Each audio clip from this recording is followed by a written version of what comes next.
like to call the regular county commissioner meeting for October 21st to order. And I would like to welcome those in attendance. And we'll get this started in just a minute. Our county manager is handing out some additional documents. And we will call it to order, and I'm going to recognize Vice Chairman Mike Barbie for an invocation and Pledge of Allegiance. Commissioner. We all bow our heads, please. Our Heavenly Father, we thank you for another beautiful day. And please guide us tonight as we do the business of the county. Help us to make decisions on the best interests of our citizens and that be pleasing to you. Please bless our military, please, our fire and rescue personnel and our citizens. Please bless our county, our country, and lift it up from all the burdens it had. We pray for Israel and peace around the world. We thank thee for all the blessings you have given us and our county. In Jesus' name we pray. Amen.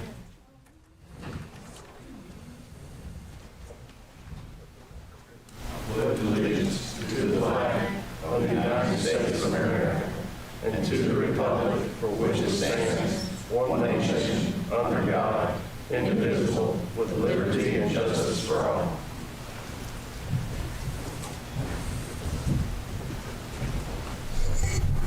Thank you, Vice Chairman Barbie. We do not have anyone signed up for public comments, but before we move to public comments, I would ask that the commissioners review the agenda, and if there's any changes, please tell me what they might be. If they're not, we'll look for a motion to approve. Mr. Chairman. Yes, sir. I'd like to make a motion to amend budget item number 7, or actually correction number 6, with the budget amendment request being the correction of the $10,000 increase in what it shows in our packet. Okay, thank you. Other changes? Mr. Commissioner, I'd also like to recognize the, I guess this resolution that County Manager Lucas gave us just a few minutes ago. If you want to put it, I don't know. Yeah, recognizing and proclaiming World San Filippo Day. Yeah. Ms. Haywood will be here to make a presentation. Okay, we want to do that at item 7. Could we do it, go ahead and do it at 1? Yeah. Yeah, let's do it at 1 since there's no public comments. Okay. So, who's coming? Ms. Haywood is here. And I believe the date that needs to be observed is November 16th. That's correct, yes. Okay. Yes. Thank you. Yes. Okay, am I good to go? Well, you might now. Oh. Okay, sorry, I've never done this. Okay, so my name is Ashley Haywood, and my daughter is Sadie Ray Haywood. She's back there. You'll hear her. Hey, Sadie. We had to bring the iPad to calm it down and keep her quiet for a little bit. But so thank you all for having me here today. I'm here to bring your attention to an important cause that affects individuals and families in our community, World San Filippo Awareness Day. It is observed annually on November 16th to raise awareness about Sanfilippo syndrome, which is a rare and devastating genetic disorder that primarily affects children. Individuals with Sanfilippo typically experience severe neurological symptoms, leading to progressive loss of skills and function, and it ultimately shortens their lifespan. My daughter, Sadie, has this devastating type of childhood dementia, and her life expectancy is around mid-teens. Despite the bleak outcome and the lack of treatment, Sadie has brought light to millions worldwide through our social media. We have Facebook, Instagram, and TikTok. Her infectious joy and love for life have taught many in our community and country and the world about making the most of each moment. Sadie has motivated her community to raise hundreds of thousands of dollars towards research and treatment for Sanfilippo. While Sanfilippo is rare, it has impacted at least 2 children in our community. Lindsay Efert also had Sanfilippo syndrome, but she sadly passed away at 21 years old. Her family is one of our closest neighbors in Albemarle, but we had never met them before this diagnosis. As we work to support other affected families and raise awareness about this heartbreaking condition, I request a consideration in issuing a proclamation to officially recognize World Sanfilippo Awareness Day in Stanley County. By issuing this proclamation, we can show solidarity with families like mine who are impacted by Sanfilippo, and we can help educate our community about the importance of diagnosis, research efforts, and support services available. So thank you so much for your consideration and helping us make a difference in this disease. And I'm happy to answer any questions about the disease, the day, or Sadie. So what causes this today? It's a genetic disease, so both parents have to be a carrier, and it's 1 in about 70 to 80,000 births, so it's very rare. It doesn't get a lot of attention, a lot of medical research because it's so rare. Any local doctors help y'all? Actually, there is a very big, prominent Sanfilippo doctor at Chapel Hill, so we're not too far from him. So we're very lucky to be that close to him. Any other questions or comments? I do have a question. Sure. Does Sadie attend She's in public school? Yeah, she's in public school. She's in Richfield. Richfield? Okay, and And they have a wonderful special education department there. thank you for Yes, that, yeah. yes, it's amazing. Go, yeah, you go ahead. And how old did you say she was? She's 8. She'll be 9 in March. Because I remember when she was born and it all started, and when Yeah. y'all started that. Yeah, had we've little had stickers and lots of everything else, and- fundraisers. Which just shows what love can do. There's a lot of Yeah. love. Yeah, the disease is awful and terrible, and we do show that, but she just has this really bright joy for life, and it's really infectious, even coming from her mom. Like, it really is. Any other questions? Nita, I'd like to seek a motion that we ask our county attorney, Ms. Furr, to draw up a resolution marking November 16th as Sanfilippo Sanfilippo, yes, sir. Sanfilippo Syndrome Day. And Ms. Furr, I'm sure you'll be willing to do that, aren't you? Absolutely. Thank We you. need a motion. Mr. Chairman, I'd make that motion that we approve the proclamation. Okay, we got a first, Commissioner Eford, second, Vice Chairman Barbie. All in favor, please say aye. Aye. Any opposed? Motion carries 7-0. Yeah. Do you think she would want her picture made with our board? I was going to ask that, but I didn't want to come out with it first. I didn't want to come in Okay. hot. Well, we're going to come down where you are. and Yeah. If you'll go get your daughter or Yes, of course. any other family member that you want. Yeah, we can get a whole group picture. Okay. Proclamation signed by the chairman. I'll email you a copy.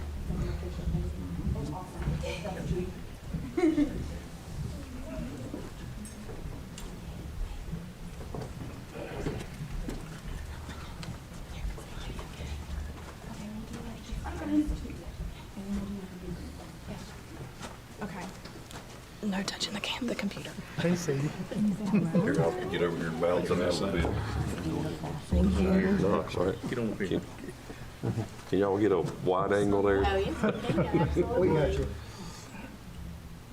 All right, 1, 2, 3. Sadie. Okay, do you mind if we get our families in No. too? More the merrier. Do you mind taking the picture? I have a granddaughter. There. What's her middle name? Della. Oh, that's cute too. Hey, I'm sorry. Sadie, it's all good. She likes to throw glasses. She's all good. You say cheese? All right, here we go. Here we go. Get lost. Yeah. Okay. Oh. Thank you so much. Thank y'all so much. Y'all send that to us. Yes. You can get our email or something. They won't send that I remember Lindsay when she was going through all that. Oh, really? You remember Lindsay? That was my daughter. Oh, yeah, I remember when she was going through all that. Yep. And now she was much more profound because she didn't get the clinical trial like Sadie was able to get.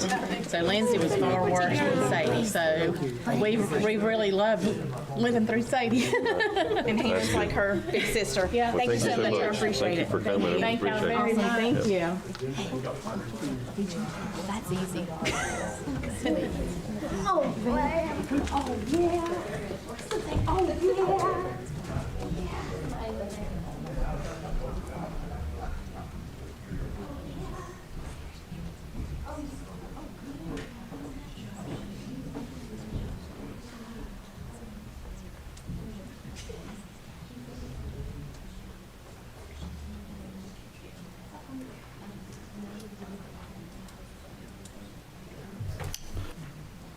Okay, we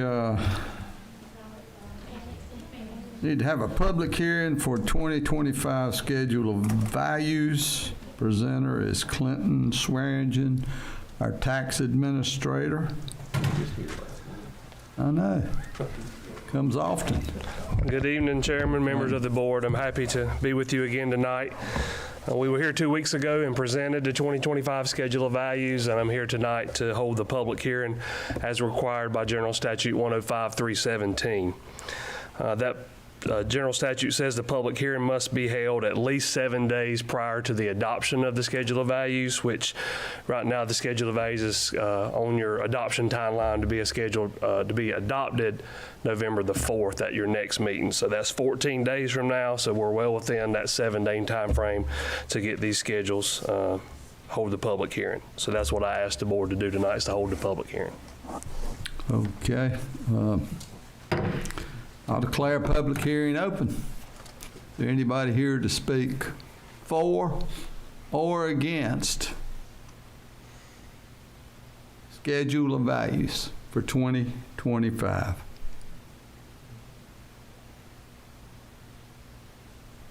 Don't see anyone. Nobody's upset yet, Clinton. I'll declare the public hearing closed. Thank you, Mr. Chairman. We'll be back November 4th to get those schedules adopted, and then they will run in the paper once a week for 4 weeks after that as required by law. So, all right. Thank you, board. Clinton, Thank you. Don't go nowhere. Sure. Are these schedules available online? They're online on the Stanley County Tax Administration website. They're available hard copies in our office, in Central Administration, in the Albemarle Library, and in the Locust Library. So they're all available there for anybody to look at. Thank you.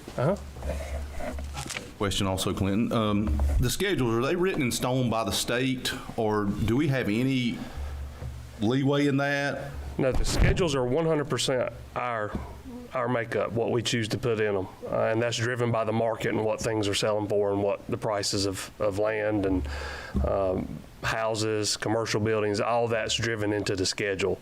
So the state really has no say over the schedule of values. It's for each county to decide, because each county is different in what they're experiencing in the market. So it could be, you know, here in the Piedmont, we're all pretty much the same, but, you know, it may be different at the coast than it is here. So, but, yeah, the schedules are up to us to put together, or more so Charles than me.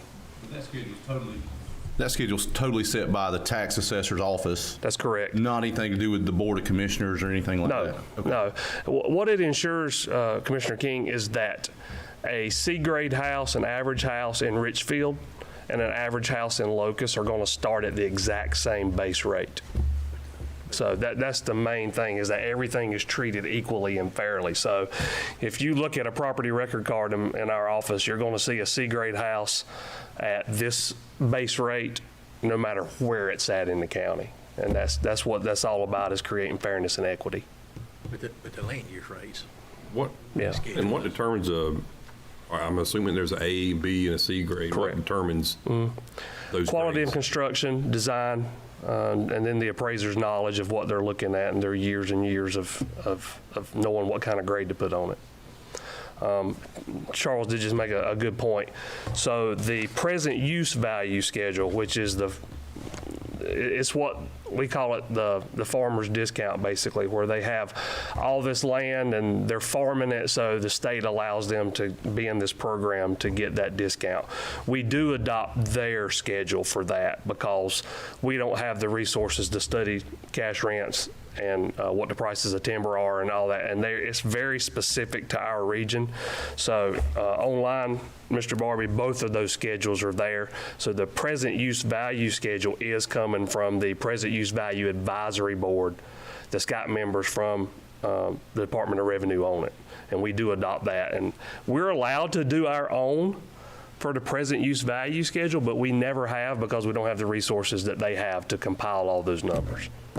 So I appreciate that. And I asked in work session, just because I'm not that familiar with this part of it, and county manager was telling us that, you know, this has to be done every 8 years, but we're in a 4-year cycle. And what do you think would be the detriment if we push this back 2 years or another? I mean, just your opinion, because you've done this forever. And yeah, my opinion is you're going to lose a ton of money in public service money because right now, our latest sales ratio study, we were about 34% low on the average sale.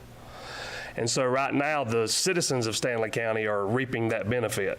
They're at a low value when their values are really much higher than what we're taxing them on. And so years and years and years ago, all the public service companies, Duke Power, Piedmont Natural Gas, Windstream, they all raised their hand. They said, why are we getting taxed at 100%? When all the citizens are saving money because the sales ratio is lower. And the state agreed with them. So if you're not on a 4-year cycle, you're going to get pushed by the state into a mandated revaluation. And until that date comes, the public service companies are getting a lower value than what they are paying on now. So for rough estimates for 2024, public service money value is $269 million. So you're only going to get about 64% of that. So you're going to lose $90 million in value to public service companies, which at the current tax rate is about $575,000 a year by delaying it. when you say public service, you're talking about internet service, phone service, or not public safety service? No, it's all, anything that's basically a monopoly. You only have so many choices to buy your power. Duke Power, City of Albemarle, but they buy theirs from Duke. Piedmont Natural Gas, Windstream, trains, railroads, Carolina, Aberdeen, Western, all those fall into that. So, and we just got a significant increase this year from Piedmont Natural Gas for all that work they've done putting those new lines in. So, and y'all control half of the scenario. My office sets the value, the Board of Commissioners sets the tax rate. So just because your value goes up doesn't mean that your tax bill is going up. Now, obviously, this board has no control over the cities and the towns. They're going to do what they want to do. But this board does have control over the county's rate and the volunteer fire departments. I appreciate the clarity. I mean, that's what I was looking for. Is I wanted to, show that we're not doing this just because it's something that we want to penalize the taxpayer or anything Absolutely like that. Absolutely not. And that's my last 4 years ago in 2021. Me and Charles went around to all the municipalities. I say all. We didn't go to all 10 of them, but we think we went to 7, and tried to let them know you control half this scenario with your tax rate. So just because the value goes up 35% or 30% doesn't mean that your tax bill is going up 30%. That's the whole purpose of the revenue neutral rate. Yeah. Yes, sir. Which by statute, I have to show you what revenue neutral is in my budget. I don't necessarily have to recommend it, but I have to show you what revenue neutral is. You'll see a whole formula, almost an entire page of the budget and the budget book will show how we calculate the revenue neutral tax rate, so you know exactly what revenue neutral is. And the other detriment is I don't have a crystal ball. The economy may be worse 2 years. I mean, it may be even better. So instead of looking at a 30 or 40% increase, it may be an 80% increase. And at that time, our hands are going to be tied, and we're going to have to do it. And it's going to be what it's going to be. But I feel pretty confident. Cabarrus County just had theirs in 2024. They were at a 56% increase on average. Union County's is 2025, just like ours. I talked to Van Harrell a few days ago. They're at like 67%. It's going to be their average increase. So, It's not just us, it's all the counties around us and if you've gone out and tried to buy anything, you know. You know. Question, and Andy, this may be to you. Fire department, fire tax rates, they're set now. I mean, values going up. Will they review their rate, or will we review? I have to tell you what the revenue neutral tax rate is for all of those as well. So there'll be a series of sheets in your budget, and if you go back and look 4 years ago, that we did the same thing. But there'll be a series of sheets in your budget that show the revenue neutral tax rate for the county overall, and then for every single fire district. Okay. So you'll know now, in the past, the board hasn't done any revenue neutral rates for the fire departments. You've given them basically the rate they have today. But we have to show you. I have a statutory obligation to tell you what their revenue neutral tax rate is. Any other questions? Thank you, Clint. All right, we'll see y'all in 2 weeks. Yeah, appreciate what y'all do. Yeah, thank you.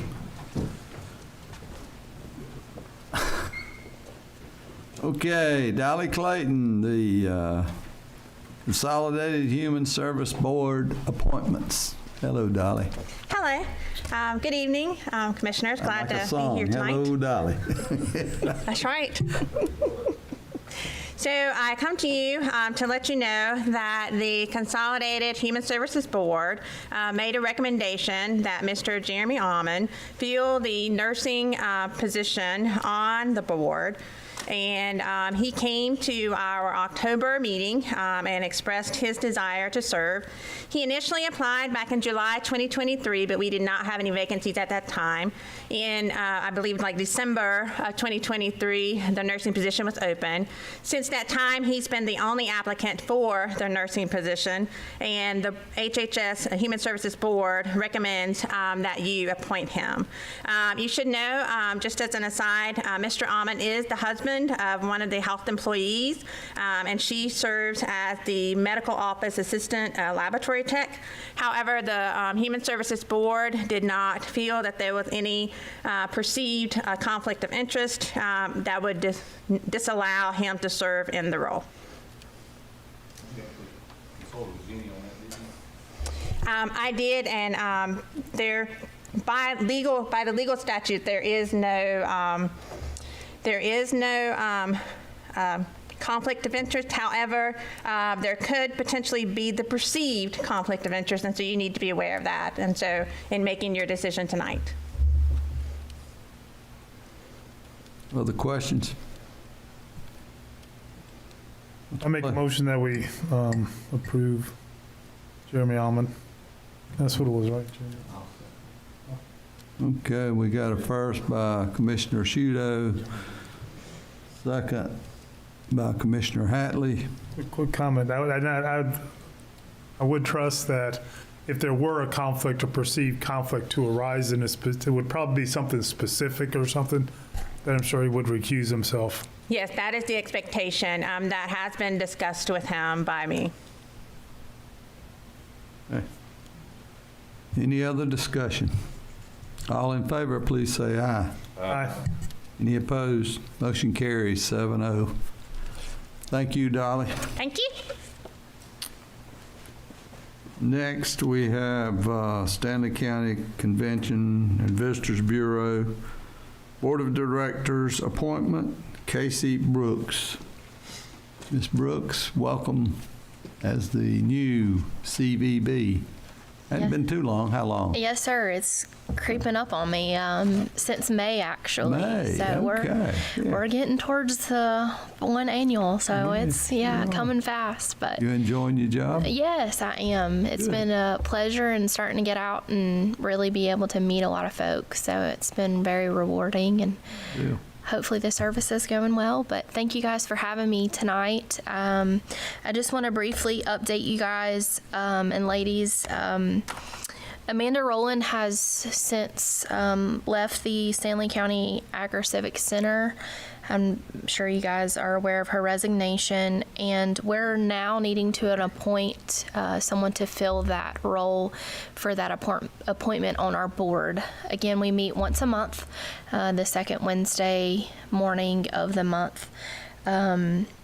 And our proposal would be Annie Brown to fulfill that 3-year term. Annie came to us willingly after actually filling the role at the Agri-Civic Center with Chris. Annie's experience with the CVB, she was an intern for many years, has a pretty vast amount of knowledge, and I think would be a huge asset for us. So I just come tonight to propose her and see what your feedback is on that, or if you were to appoint someone else. I'd like to make a motion that we appoint Annie Brown to the vacant position.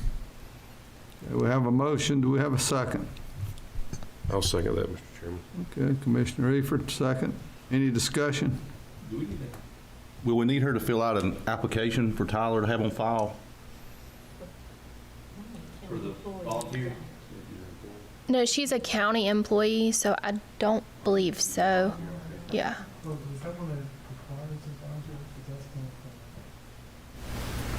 We're allowed to appoint 2 members of that board, and that's it. Any feedback? Typically appointed somebody from the Agri-Civic Center, since it is always, it's such a big draw for events and tourism-related things. So in the past, someone from the, like Candace, when Candace was director, she was on the CVB board, Amanda. So I think Dosha Swearingen was as well. Any other questions before we vote? Comments? All in favor of Ann Brown being appointed as a county representative to the CVB Board of Directors until June 30th, 2027, please say aye. Aye. Any opposed? Motion carries 7-0. Thank you for coming. Thank you. That's all the trouble I bring tonight. Okay. Y'all have a good evening. Just get us more heads in beds. That's what we need.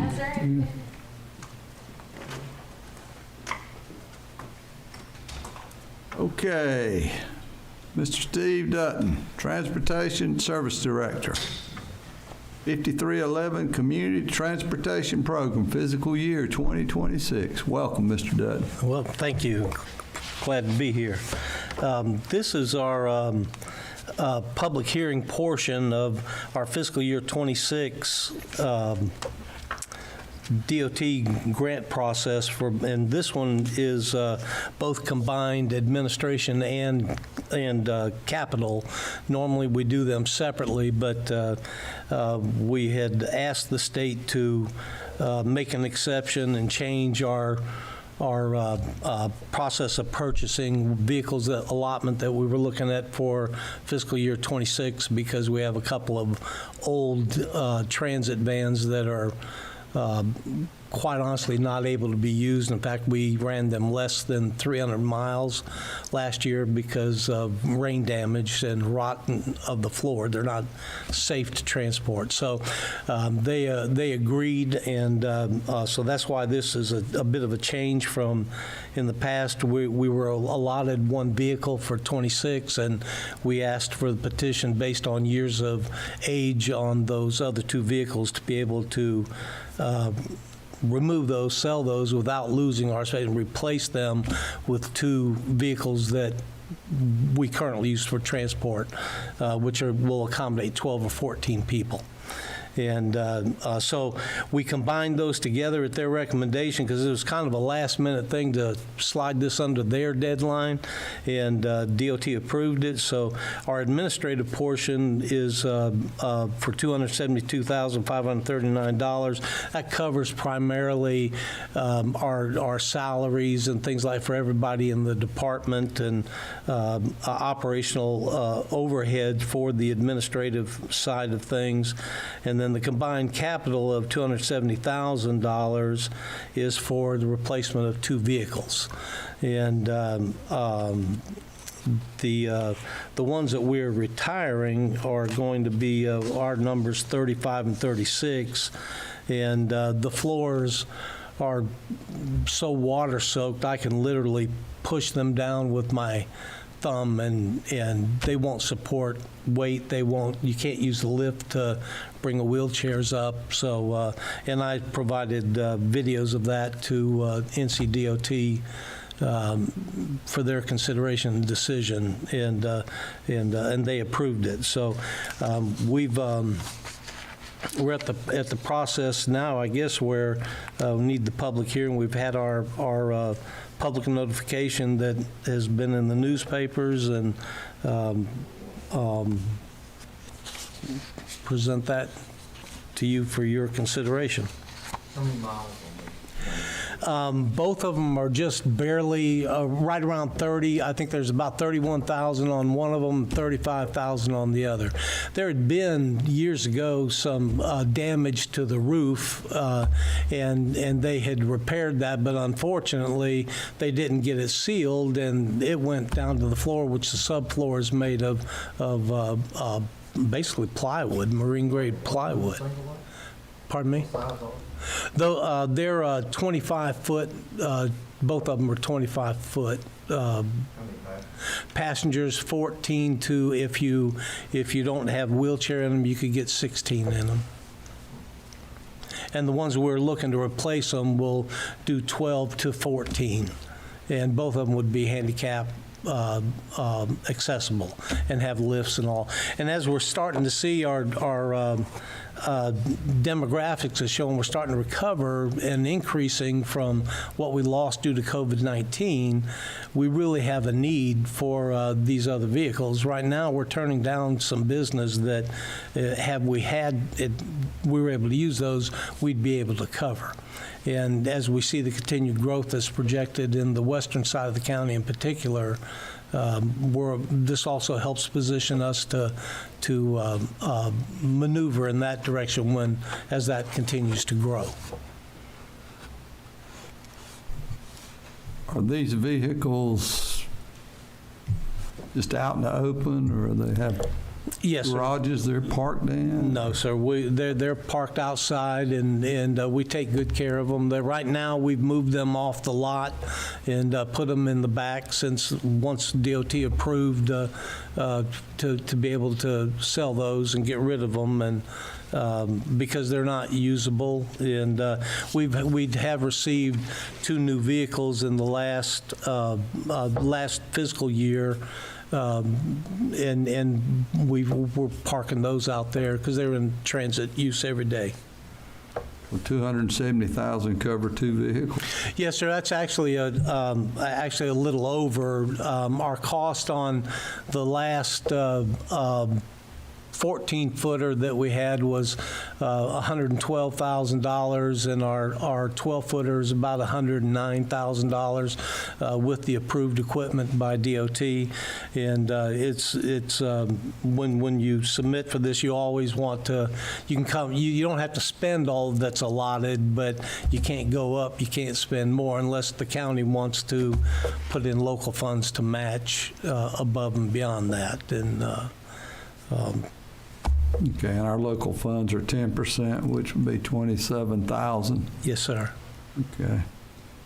Any other questions, Mr. Dutton, before we hold a public hearing? Will the 67,000, will that come out of general fund, County Manager? Yeah, that's 67 that for the administrative and the capital, yeah. And there's money budgeted this year, so it's really just. I got you. Just taking the money from that's there this year and rolling it into next year, and that's really how we've done it for years. That there's really only incremental growth or decrease. There's either incremental increase or an incremental decrease, depending on how many vehicles we're getting in the SCUSA budget on an annual basis. And also the way we'll wind up purchasing and acquiring those in our fiscal year, in accordance with DOT's fiscal year, we will purchase the one vehicle in fiscal year 25 that's already been approved and was in the budget, and then the second vehicle on this that will be approved will actually be in our fiscal year for 26. So We're not, from my limited perspective, let me put it that way, Mr. Lucas, no, we're not robbing Peter to pay Paul. We're not spending something we don't have. Any other questions? I'll declare a public hearing open for the fiscal year, or to apply for the Community Transportation Program. Is there anybody here to speak for or against?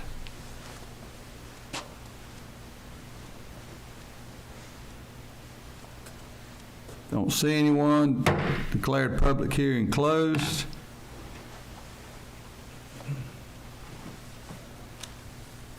Seeking a motion to approve a resolution to apply for and receive fiscal year 2026 Community Transportation Program funds from the Transportation Department. Mr. Chairman, I'll make a motion that we approve the total of 542 with a local match request of $67,881 for the Transit Department. Thank you. Motion by Commissioner King. Do I have a second? Commissioner Shuto, second the motion. Any other discussion before we vote? Hearing none, all in favor, please say aye. Aye. Any opposed? Motion carries 7-0.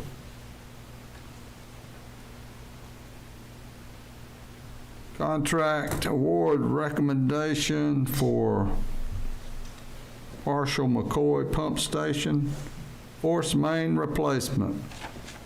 Utility Director, Mr. Dwayne Wingo. Hello, Dwayne. Hello. Thank you, Chairman, board members. On September 27th, a sewer leak was reported on Barbies Grove Road. This was in proximity to the entrance of the Stanley Wastewater Treatment Facility. Investigations revealed that ductile iron pipe, that is the force main, had deteriorated significantly due to prolonged exposure to hydrogen sulfide gas. This situation required immediate replacement of the damaged section of force main at the leak source.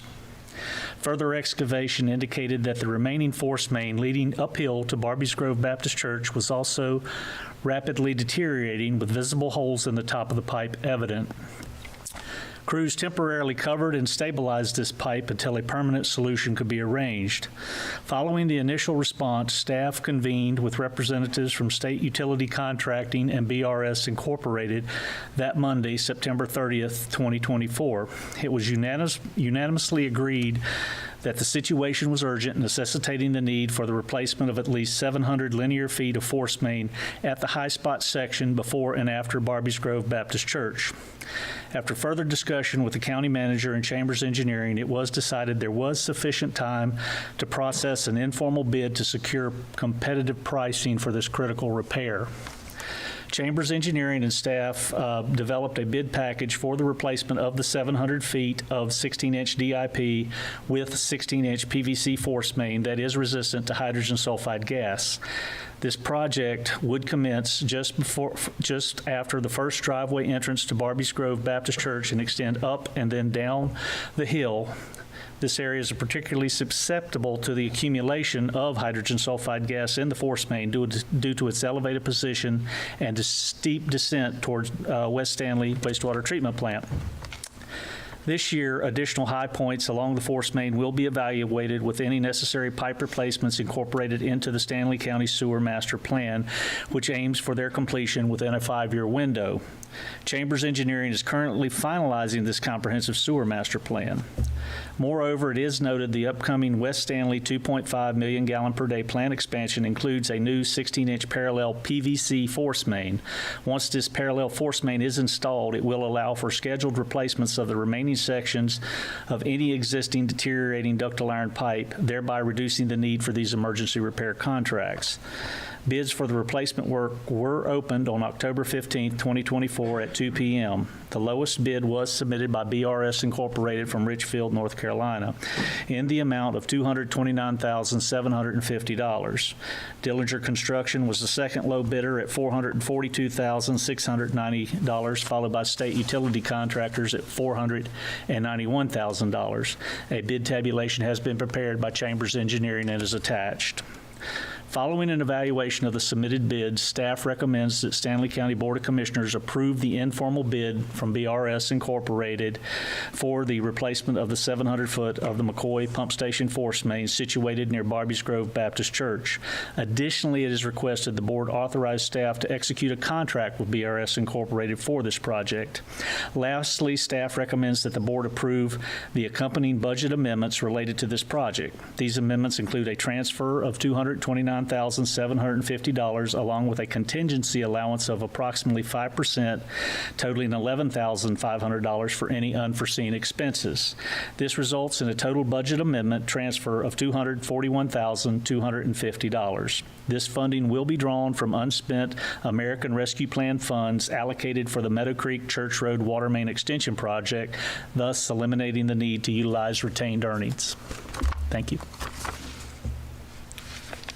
Any questions for Mr. Wingo?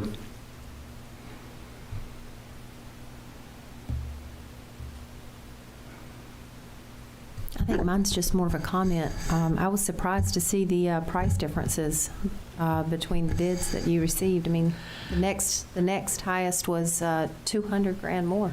Yeah, and BRS, and I don't know how much public information, but Charlotte Mecklenburg Utilities has shut down approximately $500 million worth of work because they went over budget on their links transportation system. So a lot of the area contractors, BRS in particular, are looking for work at this point in time because those projects are been put on hold. Yeah, I'm thankful it's a Stanley County company. Me too, very much. Yeah. Is the system working good? That we put in at the pump station to eliminate a lot of that gas? Yeah, but I mean, when this force main was put in, it was in 2009, so it had been a good number of years, and we need to evaluate the system, put in there's some better technology with air release valves that we're going to go in and try to put the high spots. My fear now is there's another this is kind of the big drop on the roller coaster where this happened, but there's some other high spots, particularly on Booger Hollow in the intersection of Barby's Grove, where we need to look at that one as well. I'm just hoping that we can, when we get this parallel force main in, it'll be in time that we won't have to go in and do this under emergency situations. Other questions? What would the board like to do? Mr. Chairman, I make a motion that we approve the bid by BRS Incorporated out of Richfield. I second it. I have a first by Commissioner King, second by Commissioner Asciutto, and I think the staff's recommending, and this is your motion, Commissioner King, the board approved the budget project amendments, including a transfer of $229,750 along with contingency allowance of 5%, totaling $11,500 for any unforeseen expenses. Result in a total budget amendment transfer of $231,241. Sorry, I didn't change mine. $241,250, and the funding will be drawn from the unspent ARPA funds allocated for the Meadow Creek Church Road Water Main Extension Project, thus eliminating the need to utilize retained earnings. That's pretty much what you said, isn't it, Commissioner King? Okay. And Commissioner Asciutto, you agree with that? Exactly. All right. Is there any other discussion before we vote? Okay, all in favor, please say aye. Aye. Any opposed? Motion carries. Thank you. All right, next on the agenda is the interlocal agreement for the West Stanley Wastewater Treatment Plant Expansion Project. County Manager. Andy Lucas. Yeah, thank you, I keep Mr. calling you Chairman. Commissioner. Oh, no, When I'm you not a commissioner. retire, maybe. No. When I retire, I'm going to be retired. So thank you, Mr. Chairman and members of the board. This item is actually a utility-related item, too. This is of our West Stanley wastewater treatment plant. The American Rescue Plan funding is getting close to the end, and we have to obligate those funds or we have to pay them back. And so the West Stanley wastewater treatment plant isn't out to bid yet, and so one of the options we have, the U.S. Treasury has offered is an interagency agreement that creates commitments of funds between two parties, which we do have with the Water and Sewer Authority in Stanley County, and so this agreement between, the interagency agreement between the county and the Water Sewer Authority would create commitments, and we would be stipulating a funding commitment between both parties, and that'll meet the U.S. Treasury's obligation requirements so that we won't have to pay any of those funds back. And so we're asking, the board had previously committed 6.25 American Rescue Plans to the wastewater treatment plant. A total of 2.564 has been obligated to date and leaves a balance of $3.686 million.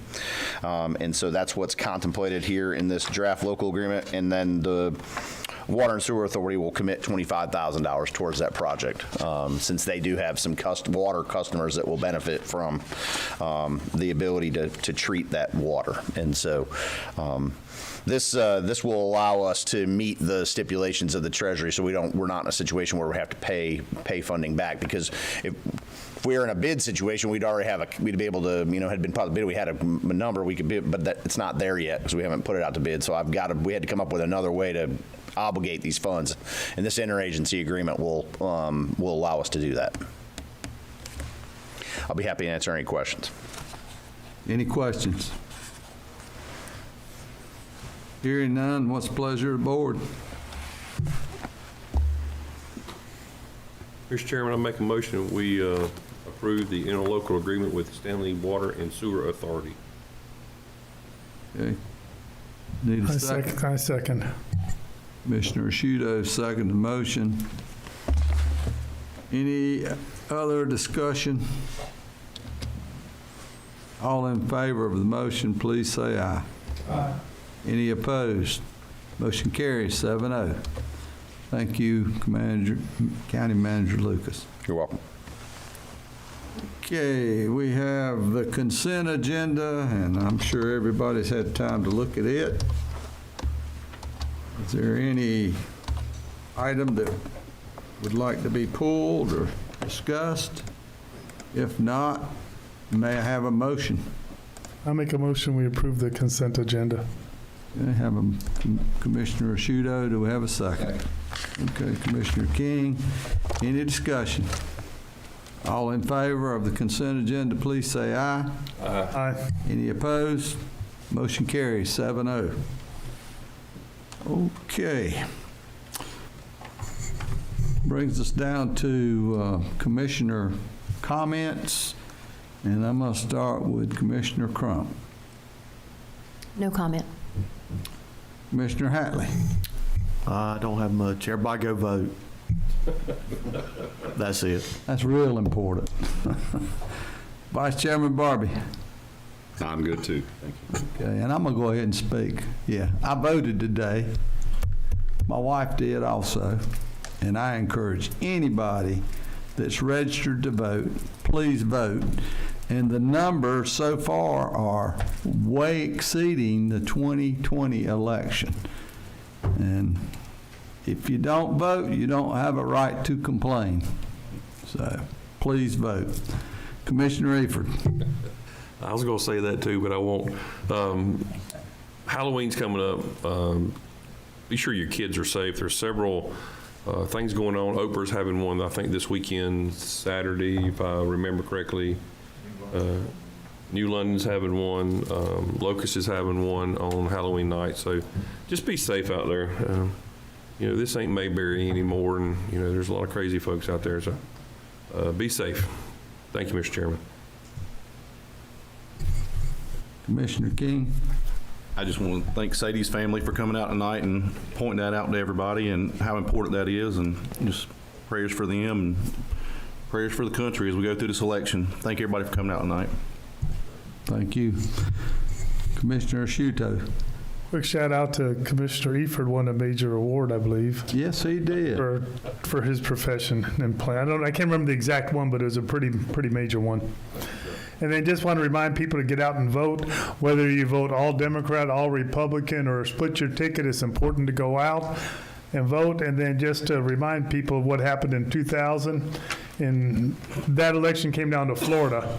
And what's totally amazing is that 5,825,043 people voted, and the split between Al Gore and George Bush was 537 votes. That's after about the 40th time they recounted them or something like that. But it's just amazing how close that was. And this election may come down to that. I think in that same year, it was New Mexico only had a difference of 343 votes separated the two. So go out and just make sure your voice is heard. That's all I got. Okay, thank you. We need a motion to adjourn. Second. Who wanted to second it? Commissioner Shuto, all in favor? Let's leave.